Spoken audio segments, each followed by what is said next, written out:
So today we are going to start with our new chapter, that is inverse trigonometric functions. Okay, so I hope so that the previous chapter which we have covered is clear with everyone and everyone have completed the exercise. Okay, now in our this chapter, which is inverse trigonometric functions, in that first of all we should clear about what is a function. See, we will go step by step. First we will see what is a function, then we will come to know what is trigonometric functions, and then whether that trigonometric function is defined or not, means for inverse we can find its inverse or not of that particular function, that we are going to see. So first of all, what is a function? What is a function? First of all, let us consider that y is equal to f of x. This we can say it is a function when for one value of x we cannot have two values of y. This, if we want to consider it as a function, then for one value of y here for this, for one value of x we cannot have two values of y. There should be only one value. Okay, now let us consider that f is a function where x tends to y. If f of x is equal to y, but if f is bijective, then g exists such that y tends to x and g of y is equal to x, where g is called f inverse. This I will explain you how we have got this. But right now what we are supposed to do, that is right now only one thing, that is y is equal to f of x. Then when we can say this function exists, or what is the definition of a function, then for one value of x here, for one value of x, value of y should not be it cannot have more than two values. Okay, more means for one value of x we cannot have two values of y. Now, when a function is said to be trigonometric functions, in our chapter functions, okay, in your 11th standard also we have seen lot about functions. So everyone will be for just you will be doing a revision of your in your previous standard 11. You will be just revising for that trigonometric functions. We have done everything. Now, when we can find inverse of a function, for example, there are many functions. For example, we have trigonometric functions as sin x, cos x, tan x, cot x, cos x. Seconds. Now, when we can say that inverse of these functions exist, for that we must know that that function should be bijective.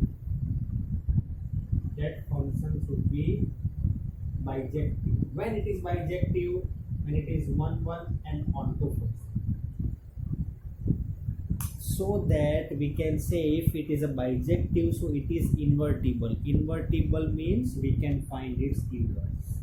So in one sentence we can say that a function we can find its inverse when it is invertible. When it is invertible, when it is bijective. When it is bijective, when the function is 1 1 and it is onto also. When that function is 1 1 and also that function should be onto, then we can say that it is bijective. Here if the function is only 1 1, it is not onto, then also it is not bijective, it is not invertible, so we cannot find its inverse. Also, if the function is only onto and if it is not 1 1, or if any one condition is true in between these two, then also we cannot say that it is inverse, means we can find its inverse. We cannot find its inverse if only one is there. it should satisfy both these. It must be 1 1, it must be onto also. Now, for example, when we can say a function is 1 1 and when we can say a function is onto. For that, let us consider one function, that is, for example, say sin x or sin y. Anything you can consider. Right now we are taking sin x. Now here we can say this function sin x. Okay, first of all, here I have drawn one graph of sin x.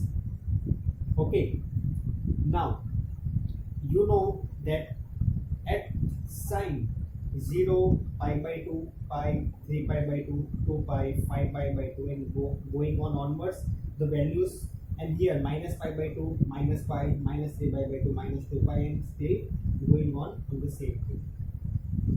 Now here, to be this function 1 1, now when we can say that this function is 1 1, sin x, suppose we want to check that it is 1 1 or not, then how we can check from this graph? First of all, we will take sin. Okay, sin x is there. Sin x domain, everyone know that sin x domain is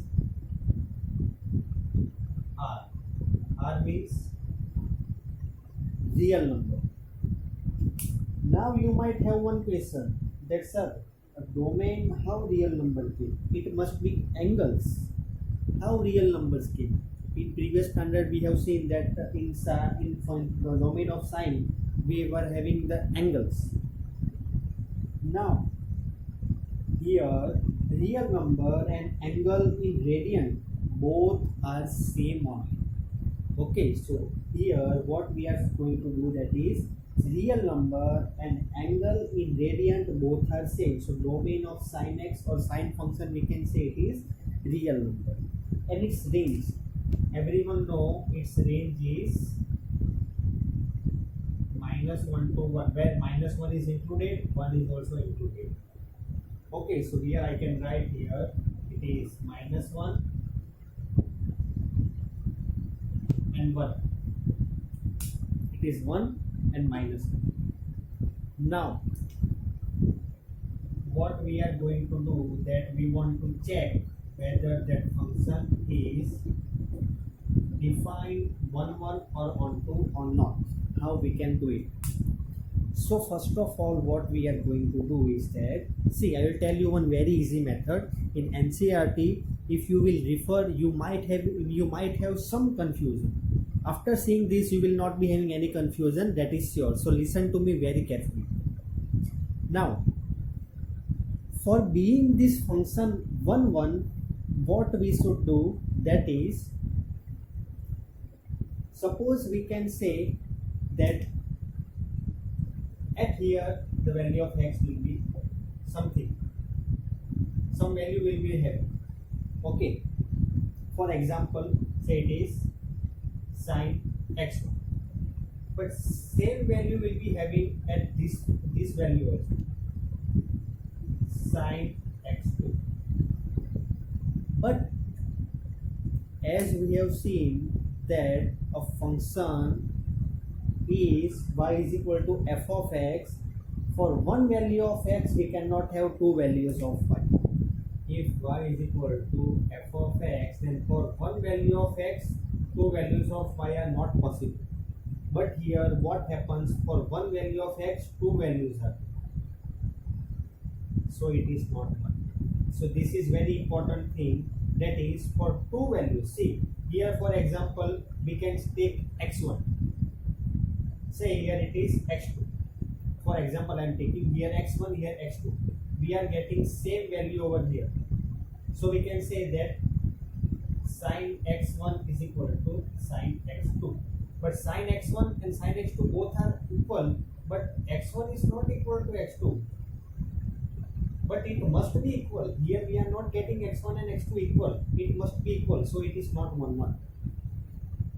Now, so if it is not 1 1, then it is not bijective. If it is not bijective, we cannot find its inverse. So how it is possible? How we are going to study this chapter then? If it is inverse is not possible, then how we are going to do? See, I am repeating one more time. Those students who have confusion in this 1 how we have got 1 means how to find whether a function is 1 or not, that I am making very clear. You just note it down. If you want to note it, then you just note it down. Okay, I will explain one more time it, because so for some of the students it might be difficult to understand. Okay, so one more time I am drawing the graph, so everyone see very carefully.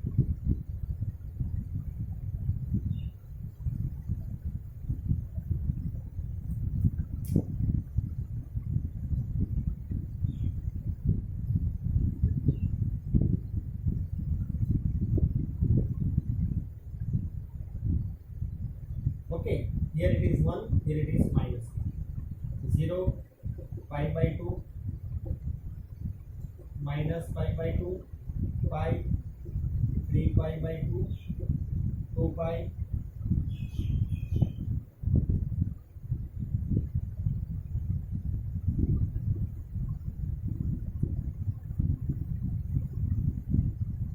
here also same way, minus pi by 2, minus pi, minus 3 pi by 2, minus 2 pi, and so on. This is for sin x. Now we want to check that whether this sin x is invertible or not. Then we must check whether it is bijective or not. If it is bijective, then it must be 1 1 and onto both. First we will check for 1 1 whether it is 1 1 function or not. Now how can we check whether it is 1 1 function or not? That is, for example, what we are going to have is that for 1 1, for any two values, for example, say f of x1 and f of x2, then x1 must be equal to x2. This is for 1 1. If a function is 1 1, then this must be satisfied. Means if there is a function f of x1, if there is a function f of x2, then if f of x1 and f of x2 both are equal, then x1 and x2 must be equal, then it is 1 1. Okay, but here we want to check whether it is 1 1 or not. Then for example, this is just a general thing for 1 1. Now for example, take this value. For example, we can say pi by 4. Take this value. For example, we can say it is 3 pi by 4. Both the values for this, it is same. So for example, you can say sine pi by 4 is equal to sine 3 pi by 4. From the graph, we can say this. But pi by 4 is not equal to 3 pi by 4, then it is not 1 1. Are you able to understand how it is not 1 1? I have taken it very clearly. See, take one value of for example, say in between 0 to pi, one is pi by 4. In between 0 to pi, same thing, 3 pi by 4. That both value is same. For example, say it is 0.75. But this, for example, say it is y. But this y equal to sin pi by 4 and sin 3 pi by 4. But here pi by 4 and 3 pi by 4 are not same. Then how it is 1 1? It is not 1 1. If it is not 1 1, we cannot find its inverse. Now here our main thing is that how we are going to find its inverse. And yes, second thing, onto. We will check for onto now.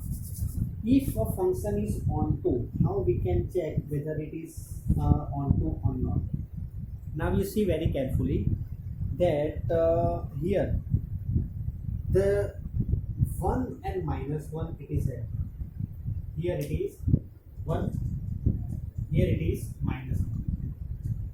Now this function we want to check it is onto or not. Then between 1 and minus 1 you take any value. For example, say here we are getting one value for sin. Here also we take, then we are also getting one value. Means in between any of the points 1 and minus 1, if we take for example 0.25, then 0.25 will be over here. If 0.25 is here in front of this, we are getting a value. So therefore the function is onto, no problem. Then no need to go ahead. It's okay, we got one value, that's it. So for onto, yes, sin x is onto, yes, but 1 is not here, so therefore we cannot find inverse of sine. But we are going to find the inverse of sine by how we are going to find. We will make the sine function 1 How we are going to make the sine function 1 That is, we are going to restrict its domain and range. How we will restrict its domain and range, that we have to see. That is, say this is, one more time I am drawing a graph of sine. Now what I am going to do, this is 0, this is pi by 2, this is minus pi by 2. So what I am going to do, I am going to restrict the value of sine from minus pi by 2 to plus pi by 2. We are going to restrict, means only these values will be accepted. From minus pi by 2 to pi by 2. No other values will be accepted for sine. Now if you see very carefully, then at this point, now if you see this very carefully, then what we are going to have, that is, we have restricted, that is from minus pi by 2 till pi by 2 only. Okay, now we will check whether it is 1 and onto or not. Okay, now we are going to check whether it is 1 and onto. See, for example, say this value, it is having only one answer. This value also having only one answer. So if you check every values, they are having only one answer. So it is 1 and onto both.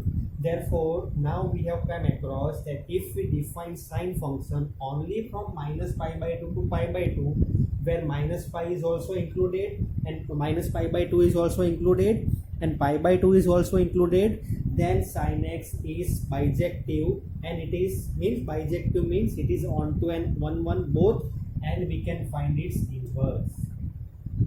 Now I hope so you understood that how we are going to find. Same, see, it is applied for sine, so it is applied for all the things. Okay, I hope so this much is clear. For sine, cos, tan, cosec, sec, for everything it is applied. Okay, now what I am going to do is that, first of all, see, I hope so you understood this much. Okay, now if you want to note it down, then just note it down. Now I am going to show you one table for domain and range. Okay, so for example, we are having a function, and that function is sine, cos. These two functions are there. Then tan, cot, sec, cos. Okay, see, this is one thing which will be very useful to you in this chapter. Actually, we can start the exercise directly. We can finish this chapter within 3-4 days. It is very easy. But why I am explaining this? Because some of the students, if they are preparing for the competitive exams, it will help them that yes, how if your question is twisted in the examination, then how you can find. See, if we see the domain of sine, here it is domain, and here I am writing range. Okay, here I am writing range, and there I am writing domain and range. Now, the first thing, that is sine.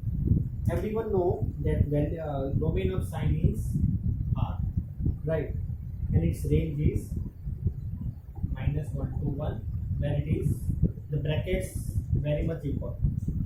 Same thing for cos, R -1 to 1, when R represents real numbers. Okay, all the numbers. Now for tan. Now here we can prepare from sine and cos only. How? Everyone know that tan means sin x or sin by cos. To find the value of tan, cos x must not be equal to 0. Value of sine we can take anything, but cos x should not be equal to 0. I hope so you know that when value of cos x is 0, that is whenever it is having odd multiples of pi by 2. Odd multiples of pi by 2 if we take, then cos x is having 0. So it should not be odd multiples of pi by 2. So what we are going to do, that is for tan, range we can take, domain we can take R, but from that what should not be there, that is x, where x is equal to 2n plus 1 pi by 2, where n belongs to z.